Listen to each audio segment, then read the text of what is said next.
Hello students, in this video I will discuss about important factors affecting anion binding receptors. तो आज हम discuss करेंगे factor affecting anion binding receptor. 4 factors पर discuss करूंगी. First cationic and hydrogen bond donor site, second large recognition cavity, third solvent competition and fourth protonation effect. तो हम discuss करते हैं वन बाय वन. तो सबसे पहले है cationic and hydrogen bond donor site.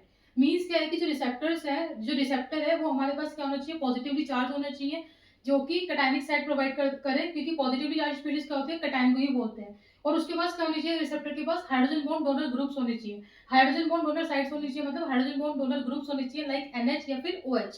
ठीक है. तो अगर वो होगा तो वहां पे क्या होगा कि बाइंडिंग अच्छी होगी, क्योंकि हमें पता है एनायन जो होता है वो नेगेटिवली चार्ज स्पीशीज होती है. तो अगर वो पॉजिटिव चार्ज स्पीशीज को इजिली क्या कर लेगी, अट्रैक्ट कर लेगी बाय किसकी हेल्प से, इलेक्ट्रोस्टैटिक फोर्स की हेल्प से. ठीक है. और इसके कारण क्या होगा कि हाइड्रोजन बॉन्ड डोनर जो होते हैं, तो कटायनिक का काम क्या होता है कि वो हेल्प करता है एनायन को, एनायन मतलब अट्रैक्ट कर सकता है इजीली किसको, कटायन को, by the help of electrostatic force. और हाइड्रोजन बॉन्ड जो होता है वो क्या करता है, जिसके ग्रुप्स होते हैं NH और OH टाइप ग्रुप, तो वो क्या करते हैं, एक्स्ट्रा स्टेबिलिटी क्या करते हैं, प्रोवाइड करते हैं. तो अगर हम बात करेंगे कि अनायन रिसेप्टर्स जो होते हैं वो हमारे इफेक्टिव अनायन रिसेप्टर्स कौन से होंगे, अगर उनके पास ये दोनों चीज होगी, कटायनिक साइट्स होंगी और हाइड्रोजन बॉन्ड डोनर ग्रुप्स होंगे, जो कि हेल्प करेंगे स्ट्रॉन्ग इलेक्ट्रोस्टैटिक और हाइड्रोजन बॉन्ड बॉन्डिंग में. ठीक है.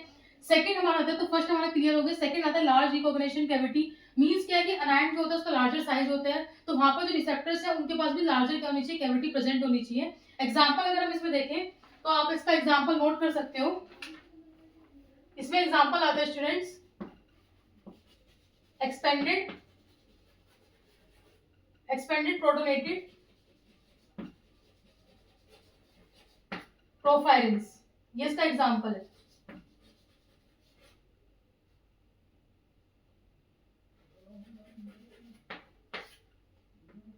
ये इसका एग्जांपल है स्टूडेंट्स, एक्सपेंडेड प्रोटोनेटेड प्रोफाइलिंग.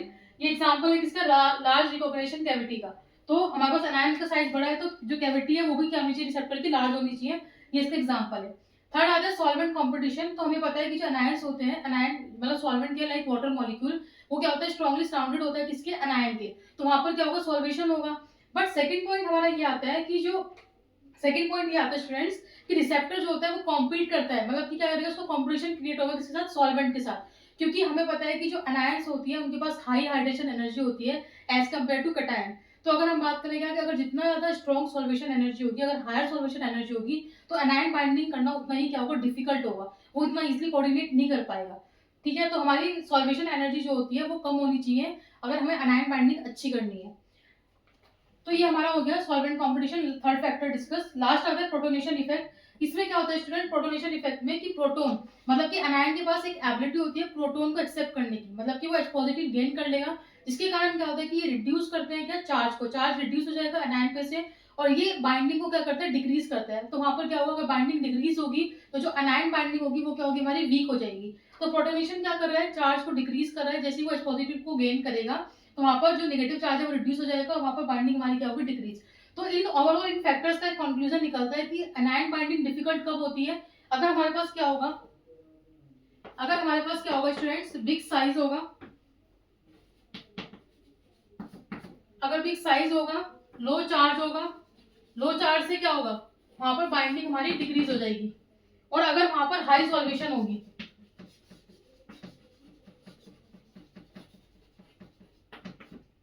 ये पॉइंट आपको याद रखना है, ये जो मैंने बॉक्स में लिखा है, ये जो मैंने लिखा है, big size plus low charge plus high solvation, जिसके कारण क्या होता है स्टूडेंट्स कि वहां पर जो अनायन बाइंडिंग होगी,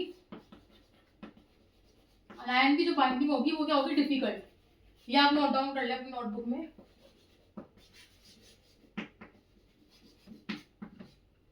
तो जो अनायन बाइंडिंग होगी वो क्या होगी, डिफिकल्ट होगी अगर ये चीज होगी, बिग साइज, लो चार्ज और हाई सॉल्वेशन. तो ये तो हमारे फैक्टर्स थे. एक लास्ट इसमें एग्जांपल डिस्कस करना है. लास्ट इसमें एक एग्जांपल है अनायन बाइंडिंग रिसेप्टर का, वो डिस्कस करूंगी. फैक्टर्स हमारे यही थे.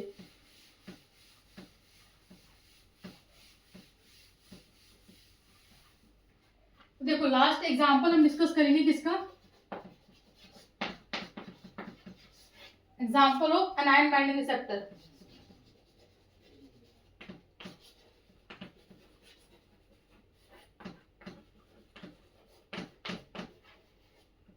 तो एग्जांपल क्या है अनायन बाइंडिंग रिसेप्टर का स्टूडेंट्स, एग्जांपल है PLA, PLA। इसकी फुल फॉर्म क्या है? पॉलीटेंट्रेट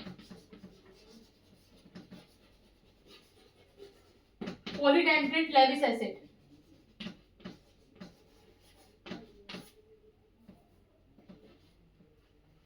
पॉलीटेंट्रेट लेविस एसिड इसका एग्जाम्पल है, और इसके जो रिप्रेजेंटेटिव एग्जाम्पल्स हैं,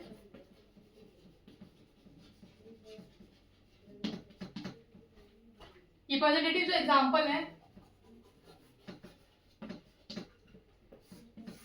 representative example of PLA polydentate Lewis acid के कौन से हैं? वो आते हैं हमारे एंटी क्राउन्स, एंड एंटी ग्रेप्टेंट्स।